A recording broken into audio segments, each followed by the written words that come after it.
Okay, here we are, beginning, I think this is, we only have 4 more weeks left. We have this week and 3 more weeks left of the Normans. We're at lecture 17, and I wanted to tell you all right now that I do not have last week's lecture or this week's lecture on the website yet. Last week I couldn't get on it, and this week I didn't try. I just ran out of time. I wanted to mention, we have our textbook by Graham Loud, which was clearly a textbook, but I wanted to mention 2 other books by Graham Loud that I didn't bring with me, but they're really important books, and he is virtually the only one who's written in English other than H.E.J. Cowdery, who wrote about Abbot Desiderius and his world. H.E.J. Cowdery has also written a biography of Pope Gregory the Great, and it is a massive, massive book, about 700 pages. A little difficult to get through, but if you can read selectively on the Normans. I also might mention Graham Loud's earlier book, Church and Society in the Norman Principality of Capua, 1058 to 1197, and then his more recent book, I don't know if I can find it. Where did I put it? Conquerors and Churchmen in Norman Italy, 1999. So Graham Loud and John Cowdery have been really only 2 of the people who've been writing in English on this area. There's a much earlier book by Lynn White Jr. On the Norman Church, and I think that book is still valuable. But it's very old. It was written in 1939, and of course he stopped working on the subject because of World War II breaking out in 1939. Yeah. That Loud's 99 work is just a series of articles that are collected from his work. Collected articles, yeah. Okay. And there's another one that came out in 2000 that's Benevento and Capua or something. Benevento and Capua. Yeah, Graham Loud has spent his whole life working on this, and all of a sudden he's publishing everything all at the same time. There are 2 younger and newer scholars working in this area as well. There's a new book out. I got this last summer in England. It's called Kinship and Conquest, Family Strategies in the Principality of Salerno During the Norman Period, 1077 to 1194, and this is by Joanna Drell. And I don't know if she's mentioned in the bibliography or not. I didn't have her name underlined there. But what is this one? Oh, this is Graham Loud's book? Oh, okay, this is a new one. I haven't seen this one. This is interesting. Muslims and Christians in Norman Sicily, Arabic speakers, and the end of Islam. The end of Islam in Sicily. I hope it didn't end forever. Okay, by Alex Metcalf. This looks very interesting. I'd like to look at it afterwards. Okay.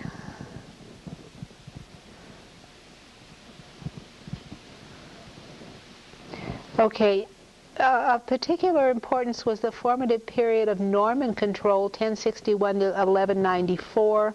When most of the key translations from an Arabic-speaking Muslim island to a Latin-speaking Christian ones were made. This work sets out the evidence for those fundamental shifts and provides an authoritative framework for establishing the conventional thinking on the subject. Okay, this is very good. And Alex Metcalf, apparently he's a student of Graham Loud's because he's at the University of Leeds, so he must be Graham Loud's student. So that's going to be very interesting. Another, Joanna Drell is an American, by the way. Another American who's working on that area around Salerno is Valerie Ramsayer, and she has an important article in Anglo-Norman Studies that's listed in the bibliography of Loud's textbook. And I think she's just about to publish her book. So all of a sudden, scholarship is taking off on Norman Italy and Sicily. Well, last week I looked at the role of the church and the papacy and the interrelationship with the papacy and the Normans. This week I want to turn and go back over that same era, a little bit of that same era, but look more at what the secular people were doing, what the conquerors were doing, and how they were settling the area of Italy and Sicily. And I'm really tonight going to concentrate much more. Let's see if I can make that light look good. Okay. I'm going to concentrate on Robert Guiscard and Count Roger and their allies and the interrelationships between them and the family strategies that they were using as they built their empires. And I just can't seem to call it anything else but empires. I think they're really imperialistic and empire building. According to Geoffrey Malaterra, Robert and Roger were pondering a Sicilian campaign even before they had secured Reggio and Squillace in 1059, and so very early they had their eyes on Sicily. Robert sent Robert to Messina to scout the countryside out and virtually as a spy to look around and see what was going on and come back and report. And one of the first things that Robert Guiscard and Roger did was to meet the Muslim emirs in Sicily and make alliances with them and turn one against the other, because the situation in Sicily was that each of the individual cities was independent and ruled by a different Muslim family, and they would have alliances, and then they would have wars with each other, and they had enemies. And the Normans did in Sicily just what they had done in Italy, making alliances, shifting alliances,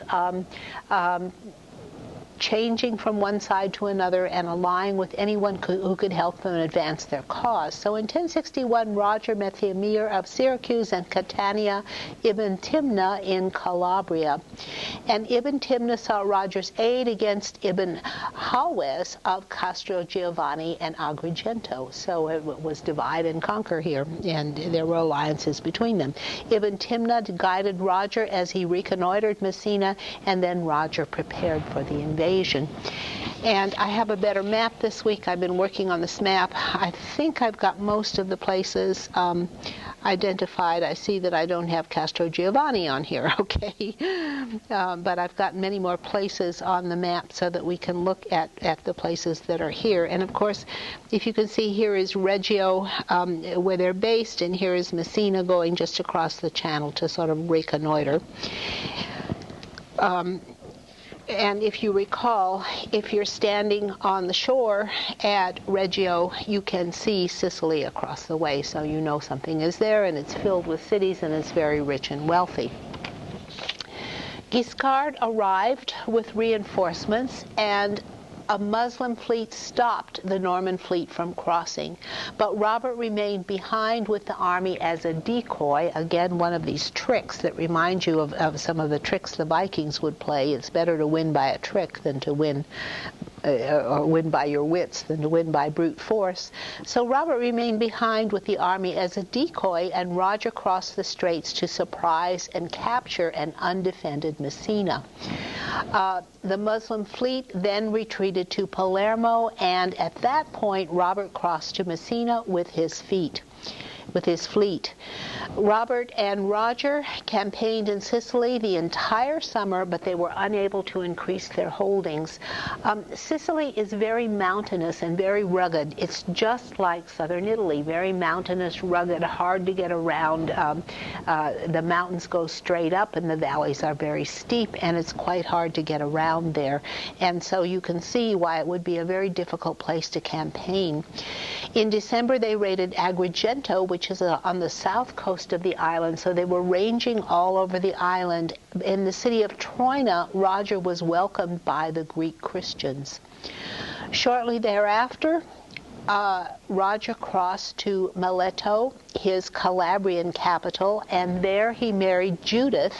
This is Robert Guiscard, I think, who married, no, it's Roger, who married Judith, the half-sister of Robert of Grandmesnil.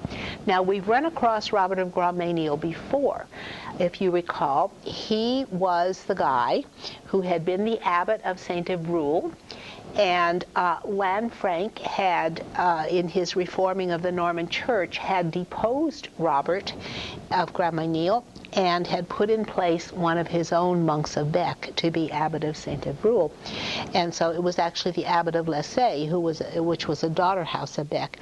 And so Robert had immediately gone to Rome to complain to the Pope, and the Pope, not wanting to offend the Normans in Normandy, immediately gave to Robert the abbey of St. Euphemia, which is in the south of Italy. And the Abbacy of St. Euphemia, and remember that I mentioned that from St. Euphemia, Robert founded a lot of daughter houses all over southern Italy and put in monks of St. Evroul as abbots of them. It's kind of a miniature thing of what the abbots of Bec did in England. Robert Guiscard had founded St. Euphemia this early, so already Robert Guiscard had some regard for the church. He was thinking about the church and thinking about it in his alliances. In 1062, Roger's Muslim ally, Ibn Timna, was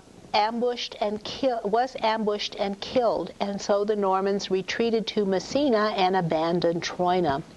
Roger was on the mainland and could not help because he was at odds with Guiscard over land that Guiscard had promised him in the south of Italy, in Calabria.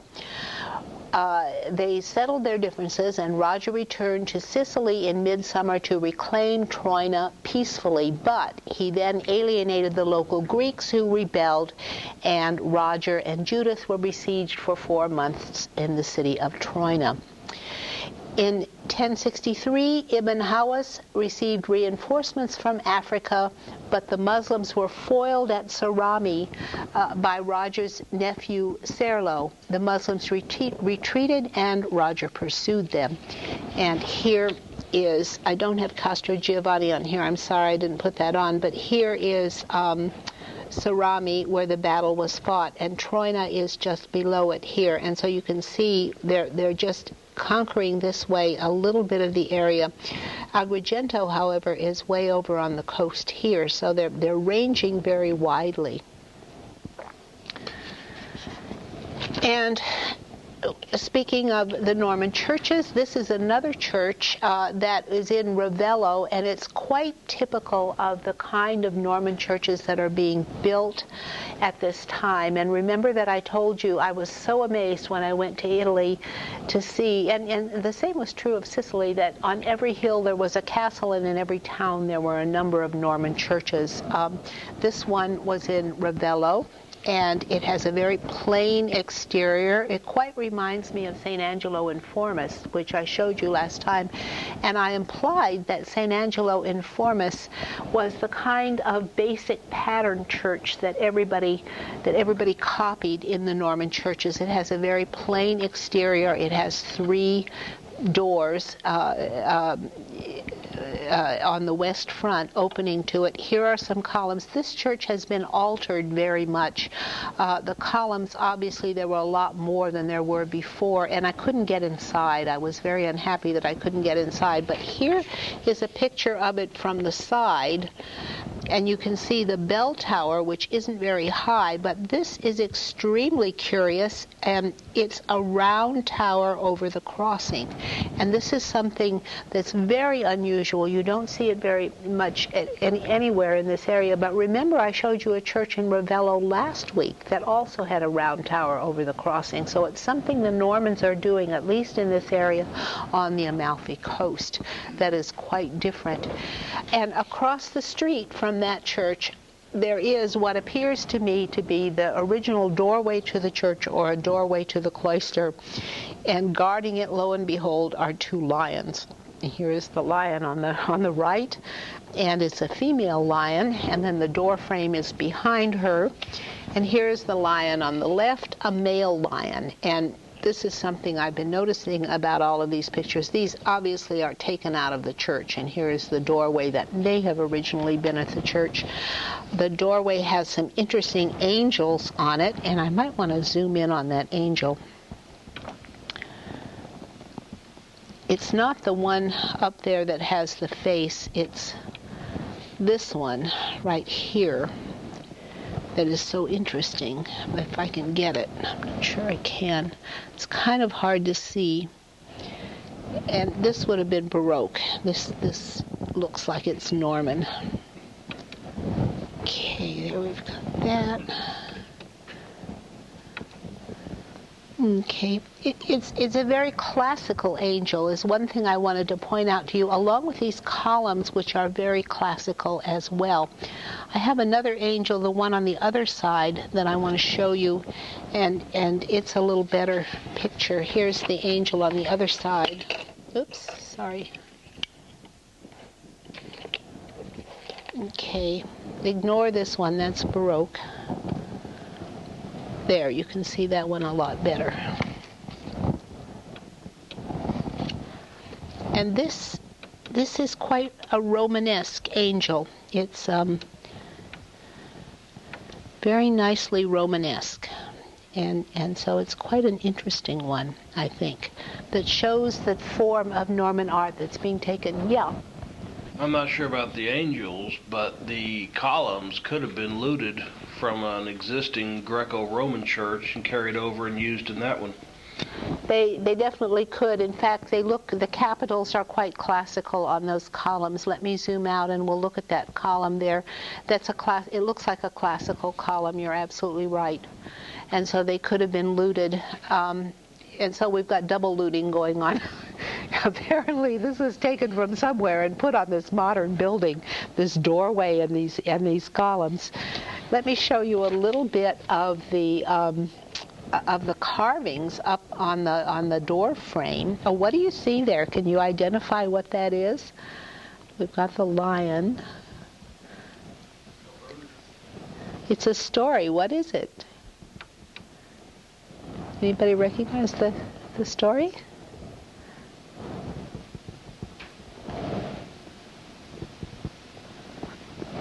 Aesop's fable, The Fox and the Grapes. So who would get the most grapes? And then here's the fox and the grapes, and the bird is eating these grapes, and the fox is trying to get the bird, and the whole point is to get the bird, and he's pretending he likes the grapes. So here's a wonderful bird done in this Romanesque style. And then on the other side of the door frame are more birds eating grapes. So it's the whole theme of it, the fox and the grapes. Anyway, it's quite beautiful, I think, and very nice. A very simple carving on this church, very well preserved. And this, you recall, is the Norman altar that would have dated from this time. This was at Ravello, and the 12th century altar that would have been very early in the Norman period, with our pictures of Jonah and the whale, which is what we think it is. And this is the early mosaic that the Normans did, and with the bird designs and with the geometric designs. This is quite typical of early Norman designs. I'm showing you a lot of these altars. They're not altars, they're pulpits. I'm showing you a lot of these pulpits because so many survive. For some reason, they were extremely popular in southern Italy, and nowhere else in the Norman territories do you see these pulpits, but in southern Italy and in Sicily, this particular style with this kind of decoration spread very widely to all the different areas. And there are a lot of variations. This is some of the main Norman work that survived, along with those door frames. Now, at this point, the most significant battle of the Sicilian conquest ensued, and the Normans were victorious. This was the Battle of Cerami. It was a huge battle, and from the spoils, Roger sent 4 camels to Pope Alexander II. I don't know what he did with them. I wonder what the Pope would do with camels, but there they were. Alexander then bestowed on Roger a papal banner to conquer Sicily. But among the dead at the battle was Caid, the emir of Palermo, and Palermo was thus vulnerable because its emir was dead. Meanwhile, a peace embassy approached Roger in Troina and proposed a joint operation against Palermo. But Roger hesitated, probably due to a lack of manpower. I can't imagine that Roger would want to share power with the Pisans. Pisa was in the north of Italy. It was more in the area of Matilda of Tuscany, in that area. And why should he share the victory when he had his own ally, Robert Guiscard, who could help him? I think this is the second time the Pisans proposed that they join in the conquest, and the second time he also refused. But he didn't want any Italian allies. Yeah. So this would give him a chance to go north. I mean, first you ally and then you possibly get some chance of sharing power? No, that was too far north because the Papal States were in between. I don't think he would have done that. And but I don't think he wanted to share power. But it's true that Robert Guiscard couldn't help because he was putting down a rebellion in Italy. And if you go through the record and find how many times he's putting down rebellions, he's putting down a rebellion practically every year. He's got the most unreliable vassals that anybody's ever seen in the world. But he couldn't help Roger with the conquest because his wife's brother, Geoffrey of Conversano, had died that summer, and Geoffrey's son Geoffrey was in rebellion against his lord, and Robert Guiscard was his lord, and others joined him. So no reinforcements could come to Sicily from Italy because Robert was very much involved with this rebellion he had to put down. So Roger just contented himself with plundering around Palermo. But it seems to me that the fact that Roger couldn't help might have pointed him toward actually making alliance with the Pisans if he hadn't been so set on conquering it himself. And I think the Pisans were trying to horn in on the whole thing. Yeah. The records are not clear. Perhaps there was some kind of vassalage between Roger and Robert that this would have upset. That's a very good point as well. There certainly was vassalage between Roger and Robert. Roger was clearly Robert Guiscard's vassal, and he had done homage to him for the lands that he held, and Roger was constantly striking deals. He was a really hard bargainer. Every time he had to help Robert Guiscard put down a rebellion, he exacted pay in the form of some city or some area that he would then be handed over as a fief to hold on to. So he was a hard bargainer. He was a very shrewd man. If the Pisans could have helped him, if he could have gained anything, I think he would have allied with them. He didn't hesitate to ally himself with the emirs of Sicily. So, that was no problem for him. That seems to be the pattern of the nobles in the south. There are very strong Norman powers. There are several of them, and they have to ally with each other in order to gain power. And Robert and Roger do seem to have conflicted right from the start, where Roger doesn't seem to think that he's getting enough. Right. And actually he isn't. I mean, because Robert kind of slights him, especially when they conquer Sicily, as we'll see.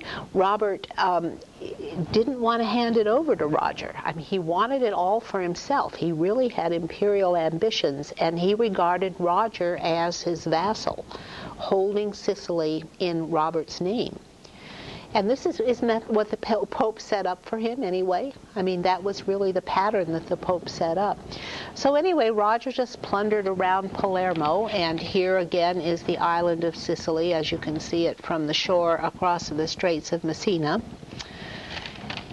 In 1068,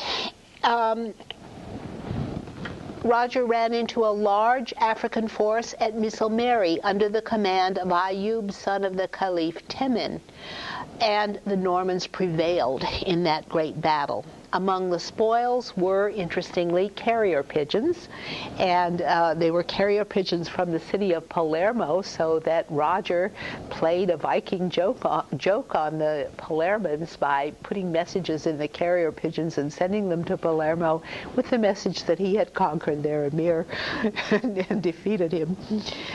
This battle was another turning point in the conquest of Sicily because it weakened the Muslim resistance in Sicily. Ayyub returned to Africa, and so we have one link in the Muslim chain now reduced. In 1071, Roger returned to Italy for the siege of Bari because, of course, Robert Guiscard was simultaneously conquering southern Italy from the Greeks. And here we have some more of the interesting tactics that they are developing.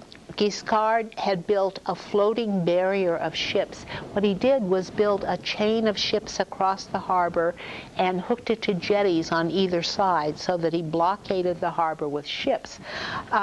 Actually, that was a tactic that the Vikings used to use. They used it at the Battle of Stiklestad in Norway.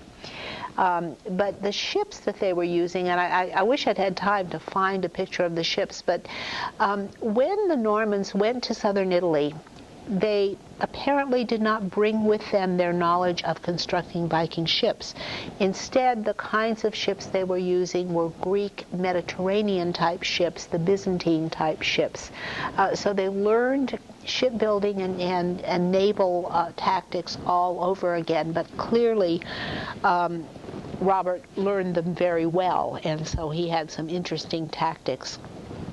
His ally, Argyrico, who I believe was a Lombard, was inside, or he might have been, I'm not sure if that name is Lombard or Greek. It could be either one. But he was inside the city, and Argyrico assassinated the governor of Bari, Byzantius, at this time. So what he did was have a spy inside the city who assassinated the governor of Bari. And here we have a depiction of a medieval battle, as it might have been. And here is the area we're talking about. I don't have Misselmari on this map either, but we have this whole area here. Now, really all of the north he's pretty much in control of, except Palermo at this point. And here is Bari, which he's in the... Robert Guiscard is in the midst of driving out the Byzantines from this originally Byzantine province.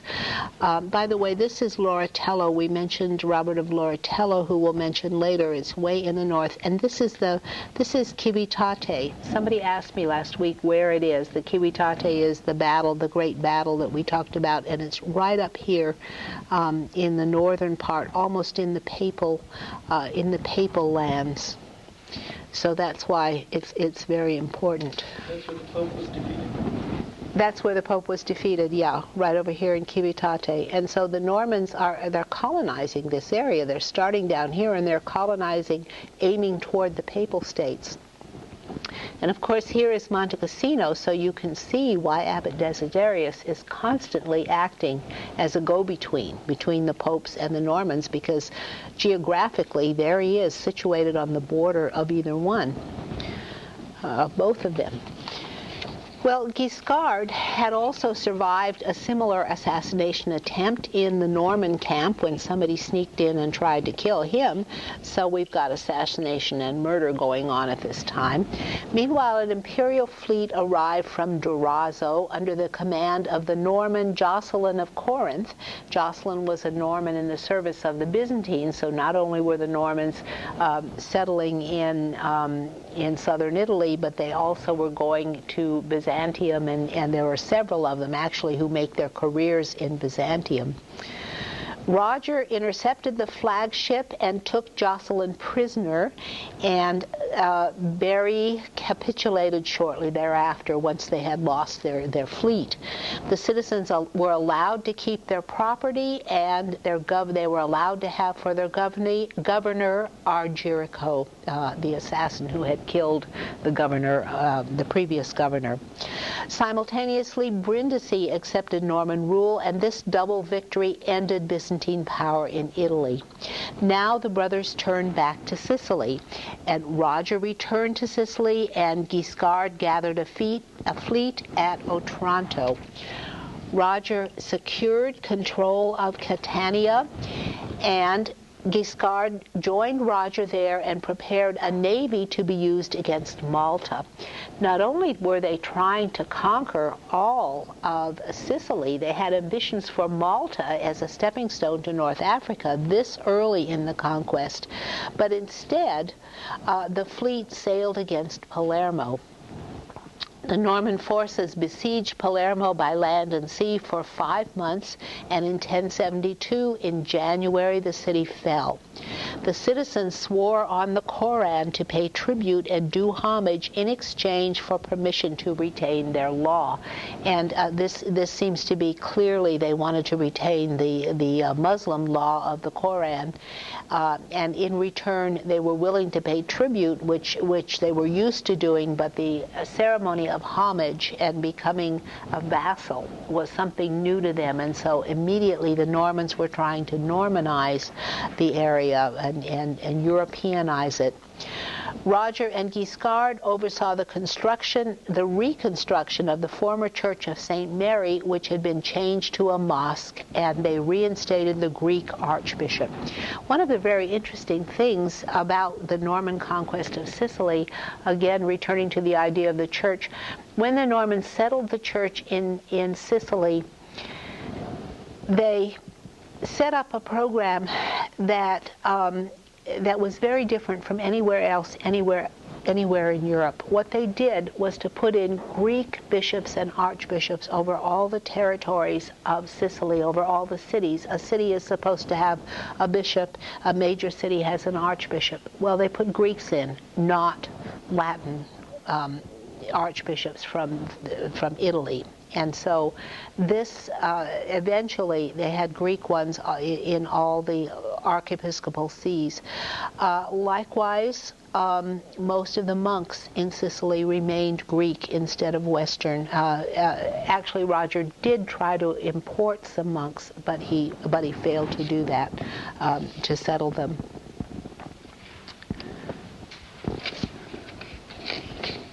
Okay. But Guiscard, once Palermo had fallen and they had taken the city, which was the richest city in the entire Mediterranean at that time, Robert Guiscard kept Palermo for himself and rewarded Roger with a lesser fief of Valedimone, which is in the northern part of Sicily.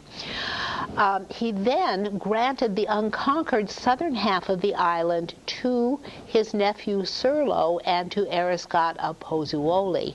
And so Robert Guiscard was clearly trying to limit the power of his half-brother Roger. He was trying to keep his brother from getting too powerful, which is a great tribute to the shrewdness and power of Roger himself.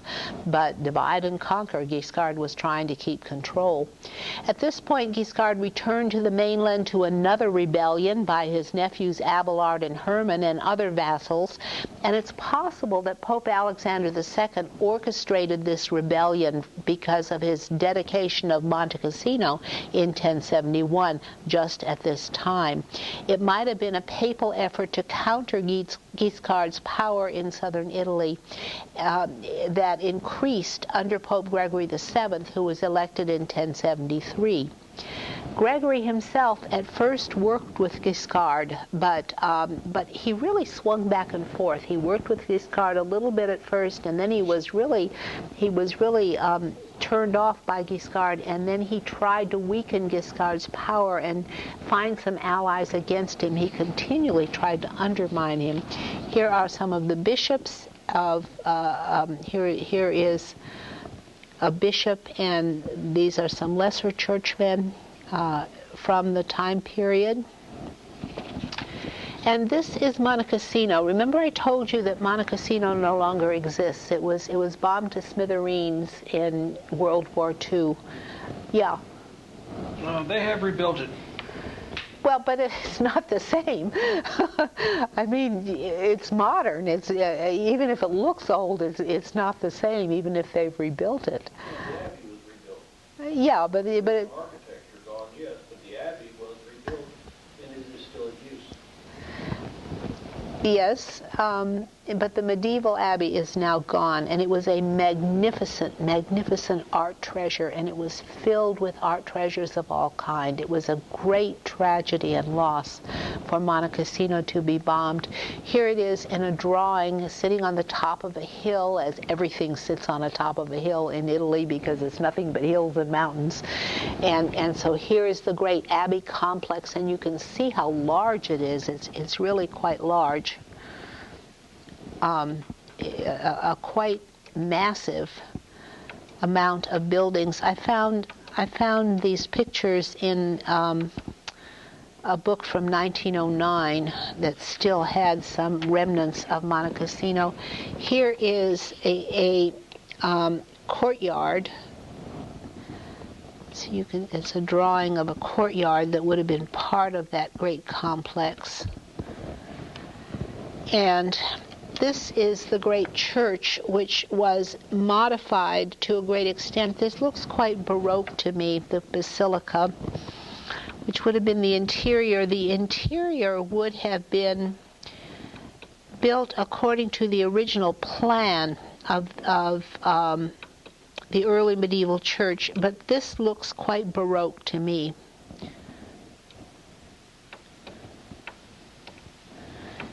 And this is also something that happens throughout the churches of Italy, the Norman churches.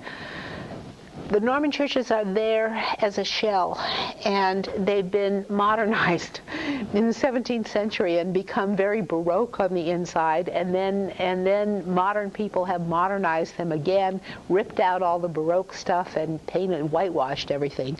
And so they've gone through a number of transitions, but this is what the Baroque church would have looked like, and it would have had the form, the basic form, the basilica form that we're familiar with from seeing St. Angelo in Formis, the same kind of form, but it has this Baroque modernization to it. Well, when Robert Guiscard fell ill with a fever, Gregory sent a letter to his wife Siculgata offering to invest their son Roger Borsa with Guiscard's territories as papal fiefs. You can see Gregory's wishful thinking there, that there was a child who would, a child and a woman who, although Siculgata was one of those tremendous Amazon-type women who put on armor and fought beside her husband, she would not have been a pushover for Gregory VII. But with a child on the throne, it would have increased his power. So he was wishing that Robert would die. But Guiscard recovered, and Gregory then arranged through Abbot Desiderius to meet him, perhaps to counter Richard of Versa and Robert of Loretella, Guiscard's nephew, who was extending Norman power northward, threatening the papal territory. And remember I showed you where Robert of Loretella was in the north, where Civitate is. But the meeting never took place because Guiscard feared an ambush. Obviously there's not a lot of good feeling between Robert Guiscard and Pope Gregory the Great. So now Gregory set out to get him other ways. He set out to isolate Robert. Robert was preoccupied with the rebellion in Calabria, and here we have Abbot Desiderius again, who was the crucial negotiator with the Normans. This is such a lovely picture of him here, holding his church, St. Angelo in Formis, that he built.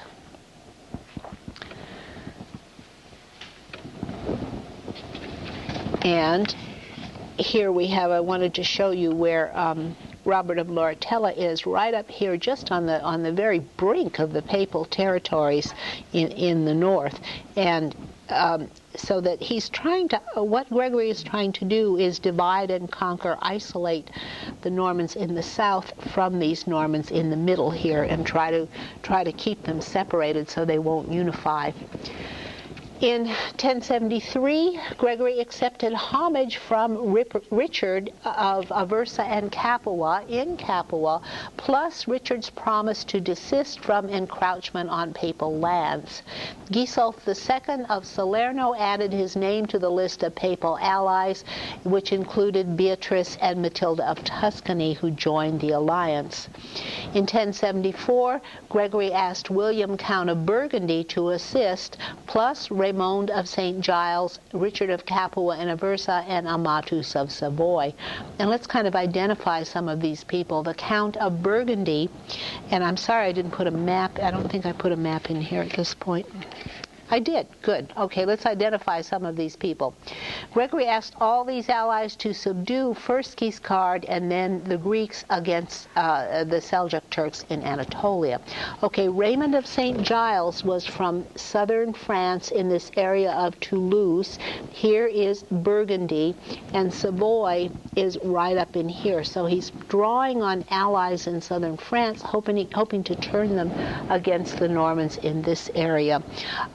And of course, he had grand plans of conquest. He was going to conquer the Normans, and then he was going to send this huge collection of allies against the Seljuk Turks, who were just at this time moving in and gradually conquering Asia Minor. And of course, it was the Seljuk Turks moving into this area that eventually caused Urban II to call the First Crusade.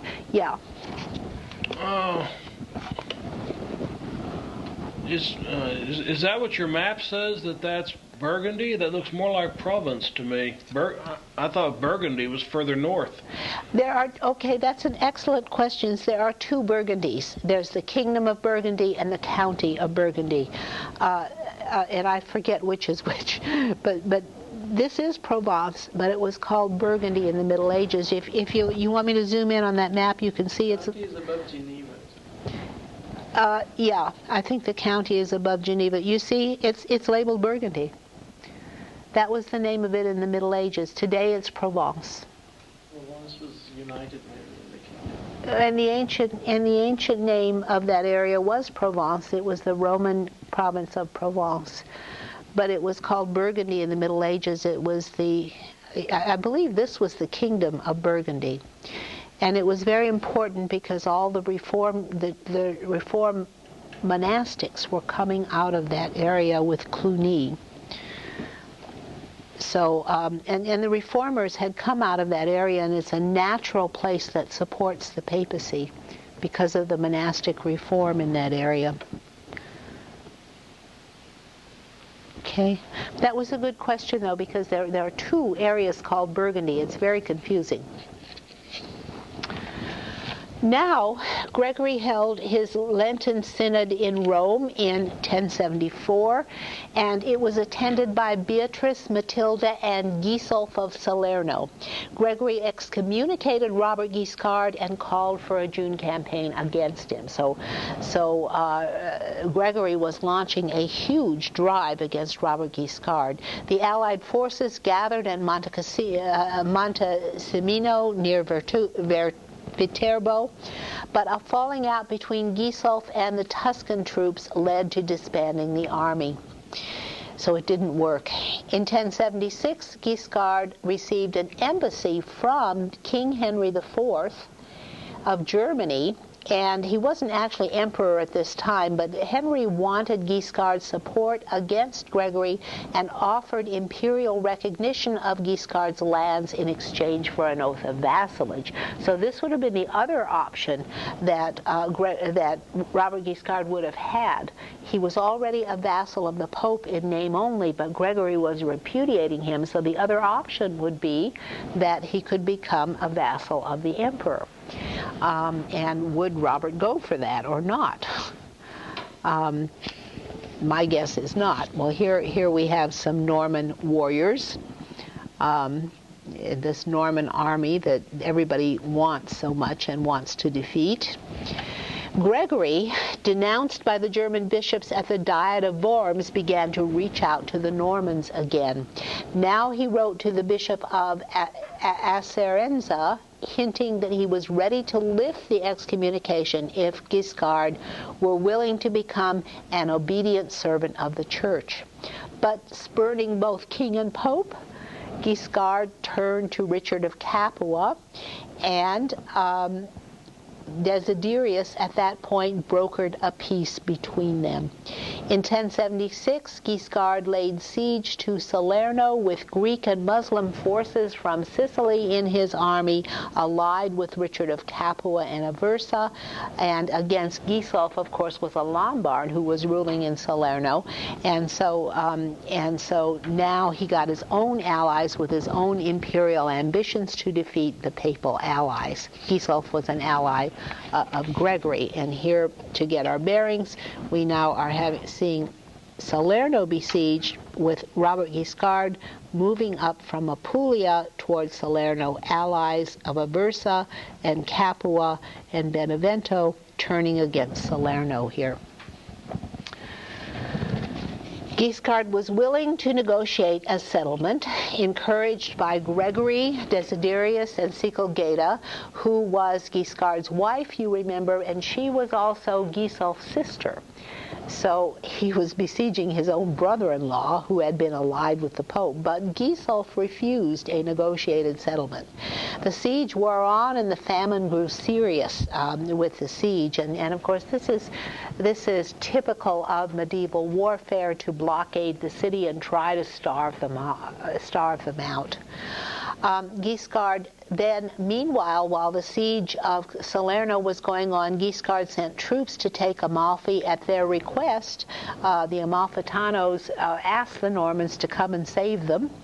And Guiscard and Richard also campaigned in the north at Gregory's expense and returned to Salerno via Monte Cassino, and there they were welcomed by a formal procession.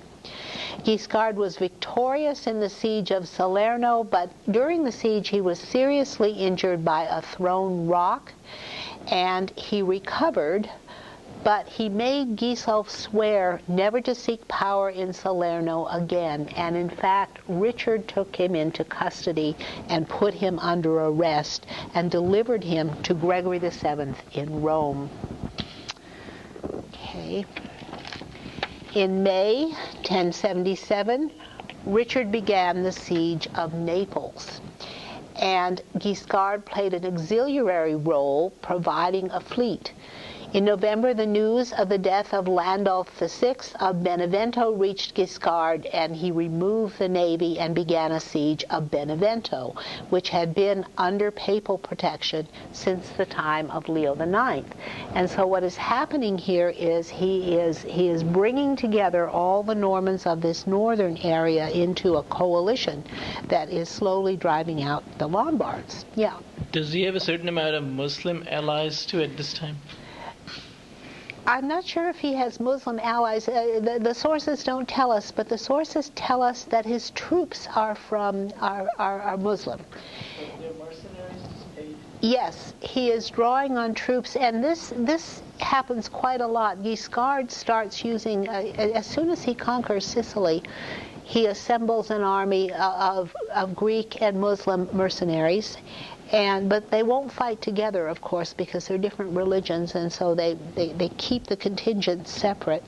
But later on, when we see the career of Roger, after Robert Guiscard dies, and Roger then, but even before Robert Guiscard dies, Roger is also using Muslim mercenaries and warriors as he tries to expand his territories in Italy, not in Sicily, but in Italy. Yeah. Do we know if he spoke Arabic? Was he able to communicate directly? Because it seems to have been able to work their politics and make them quarrel initially and all that. He did. Isn't that amazing? And the sources, again, don't tell us. Certainly there are a lot of linguists in the area, and there are interpreters who find that kind of employ, and so they can find interpreters. They would have to. How else would they communicate with them? There have to be people who are bilingual, yeah. They probably communicated in Greek. Greek was the language of trade and commerce back then, so they probably communicated through a Greek interpreter who then understood the others. Each one would have his own Greek interpreters. The Arabic people would not speak. Actually, I think what you're saying makes some sense. When we look at the Mediterranean at this time, it's not a world set up in isolation. It's a world set up in great interconnection and communication with each other. And in the Holy Land, in the area we call the Holy Land, which would have been Lebanon and Syria and Palestine, there were still a lot of remnants of Greek Christians living in that area, and not only Greek, but other odd sects of Christians in that area. And they would have spoken Greek. They might also have spoken some Latin, but by then practically nobody in that area spoke Latin. But because there were so many Muslims in that area, it's quite likely that they would have been bilingual, and so that would have been a likely source of translators, given that the Muslim world was so interconnected with trade, that you would find people in the area called the Holy Land that could go to Sicily and act as an interpreter in all three languages. Yeah. But we even know of 9th century, I mean, a lot of trades beside trade, also a small colony of people in Gaeta that we hear about, Muslim Arabs that were actually living there. So they possibly did speak Greek, since Greek was used more and more in Calabria. I mean, although they were in Campania, yes. We do have Gaeta is, I think, mentioned as where there was a small colony of Arabs. Well, Amalfi is mentioned as having a colony of Arab traders as well, and so the Arabs are trading everywhere in that area. And also, as you read through the sources, if you're looking for Muslim activity, the Muslims are still constantly raiding in southern Italy, even at this time. Because I can't say enough how utterly chaotic southern Italy was, and the geography helped the situation, because you could become very isolated. You could be very protected on these high mountain passes and these mountain valleys where nobody could get to you. I mean, it's a lay of the land where people could hole up and hide and could ambush people and could land on that coast, which to this day is almost barren and uninhabited in a lot of places. And so it's an area that's ripe for warfare and invasion and controversy. So there's that great mix, but Sicily was such a place of trade. Palermo would have had Greek traders in it, as well as Muslim traders. Possibly some Christians. The Venetians were active in trade in that area as well, and the Venetians would have spoken Latin, would have known Latin. In fact, Italian at that time, if you can speak of Italian as existing at that time, would have been very close to Latin, yeah. They would also spoken Greek, because at that time Venice was technically a vassal state of the Byzantine Empire. Are you sure it was? I thought it was independent at that time. Venice. I thought it was independent. As far as what I know of Venice, it was independent from about 700 when it was founded, and it grew as an independent trading state.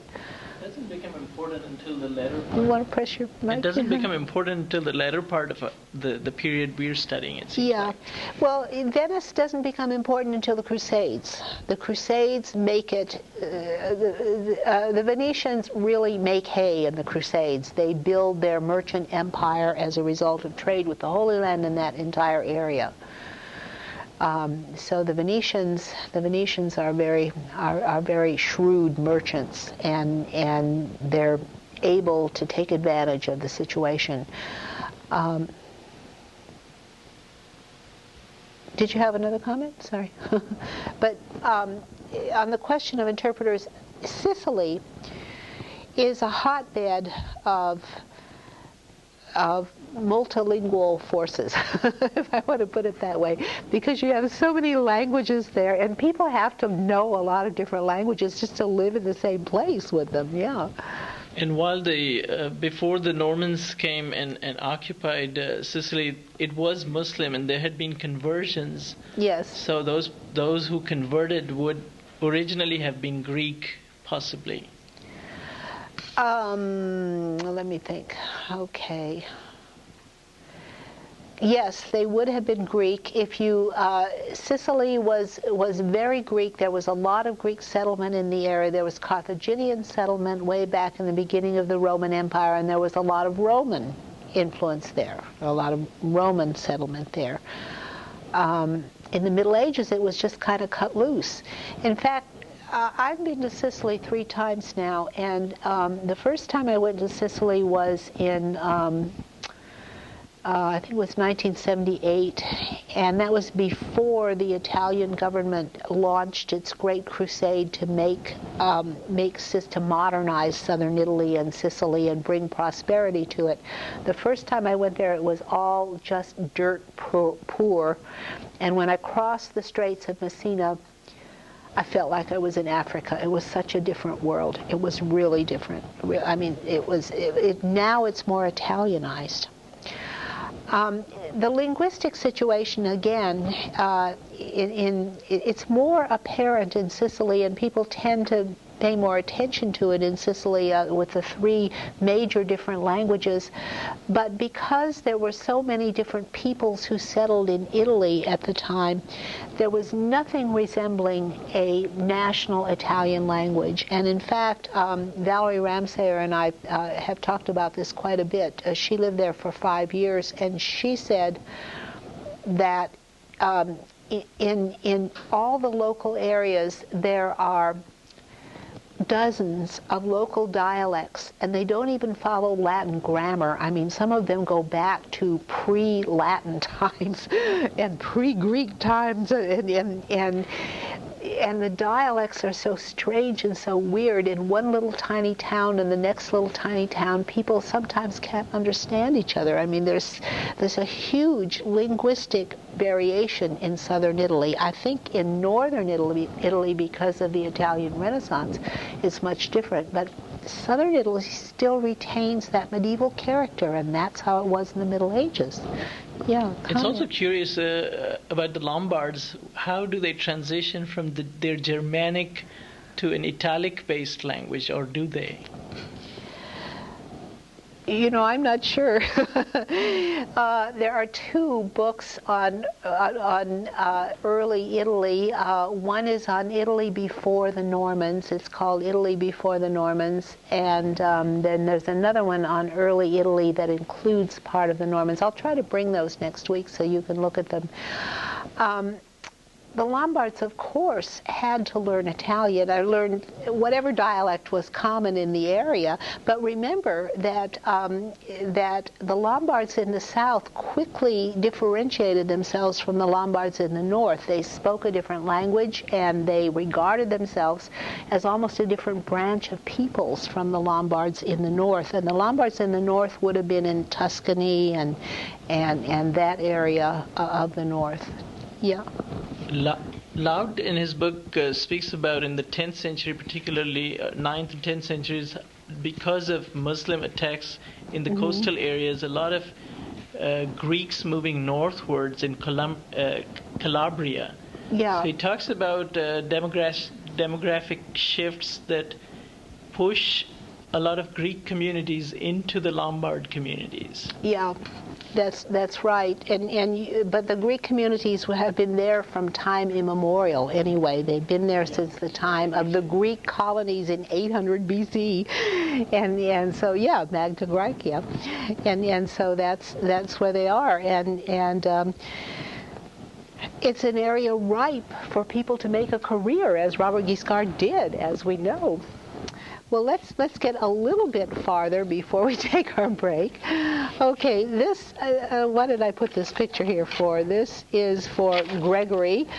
This I took from a German book that had a lot of, this is the Archbishopric of Bamberg, but it had some wonderful fanciful pictures about very holy people, and I think Gregory would have related to this picture of thinking of himself in quite this way of a saint with crosses all over him and being followed by a procession of monks in his following.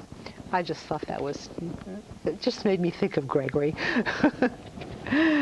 Well, in 1078, Richard of Aversa and Capua became ill and died in April. And once he died, there was a complete shift in the balance of power in the south. Okay, Jordan, who was the son of Richard, went to Rome to seek his inheritance from Pope Gregory, and he was restored to the good graces of the church because he made a deal with Pope Gregory, and he agreed to hand over the lands conquered from the church and give back the church whatever lands they had seized from it. At this point, when Richard died, the siege of Naples was lifted, and Guiscard had to give up Benevento that he had been trying to conquer all that time because the Apulian vassals revolted once again in 1078, and he couldn't suppress them until 1080. So Robert Guiscard had a really hard time. I mean, he really had an incredible task trying to unify this area. Meanwhile, while Guiscard was reasserting his authority over Apulia, Gregory's position in Rome began deteriorating and became quite untenable. He excommunicated Henry IV a second time, and Gregory had excommunicated Henry IV in the beginning of his career. They had sort of made up the quarrel actually that's the famous incident at Canossa where Henry came barefoot and penitent in sackcloth and ashes in the snow and begged Gregory to forgive him. Gregory was not going to do it, and it wasn't very smart to forgive him. But then Matilda of Tuscany said, well, look, you're the Pope, you have to forgive people when they seek penance. And it was not a good political move, because as soon as Henry IV was reinstated into the church's good graces, he went home and raised an army and marched on Rome and seized Gregory. So now Gregory was again at odds with Henry IV for the second time, and he also reiterated the Norman excommunication, indicating his distaste for Guiscard. He really did not want to work with Robert Guiscard at all. Desiderius once more became a peacemaker between them, and Gregory absolved Guiscard again. In 1080, Gregory met Guiscard in Soprano and invested him with the territories conceded by Nicholas and Alexander. Dr. Vaughn? Yes? All we're seeing is a display of something that's been on the screen now for 15 minutes. We aren't seeing anything else, and we can hear you, but there's also chatter in the background. Okay, I think you might have an open mic there that we're having an echo from. I can't see you because our TV isn't on in here. I've just turned the page just now. Didn't I just turn the page? No, we still got the same thing about Gregory and his Lenten Synod from Rome 1074. Okay. Dr. Vaughn, this is the Sugarland technician. Yes? Could you have the technician over there disconnect and dial back in, because I don't think we have, or I'm not sure exactly what studio you're in. Are you in Studio 1 or Studio 2? I think we're in Studio 2. All right, well, I'll try and disconnect and redial back in. And redial back in? Would it help if we took our break now? Did he say yes? All right, let's take our break now. And when we come back, we hope the technical problems will be solved. Okay? 15 minutes, okay.